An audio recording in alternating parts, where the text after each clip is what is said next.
பாவ மன்னிப்புக்கென்றே யாவாகிய தேவன் யாசுவாவாக இந்த பூமிக்கு கடந்து வந்திருக்கிறார். அல்லேலூயா.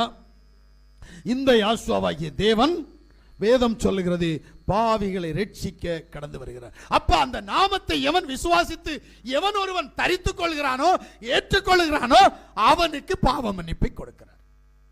சும்மா எல்லாருக்கும் பாவ மன்னிப்பை கொடுக்க மாட்டார்.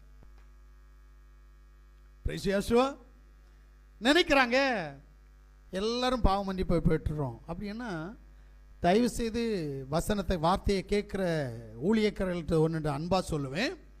ரோமன் கத்தோலிக்கர்கள்ட்ட மக்களை அங்கேருந்து சபையிலேருந்து திருடி கொண்டு வராதீங்க, அல்லது அவர்களை கூட்டிட்டு வராதீங்க. ஏன்னா அவர்களுக்கு அங்கேயே பாவ மன்னிப்பு இருக்குது. எப்படி இருக்குது? அவங்க சாமியார்கிட்ட போய் பாவத்தை அறிக்கை பண்ணால் பாவத்தை மன்னிக்கிறார். 2 அருளறிந்த மறையை சொல்லி, இல்லை ஒரு பிதாசுவன் போடு, ஒரு 10 கட்டளை போடு என்று சொன்னால் அவர்கள் அந்த கட்டளைக்கு கீழ்ப்படுகிறார்கள், அவர்களுக்கு பாவம் மன்னிக்கப்படுகிறது என்று அவர்கள் நம்புகிறார்கள். இங்க வந்து நீ ஏன் ஏமாற்றுகிறாய்?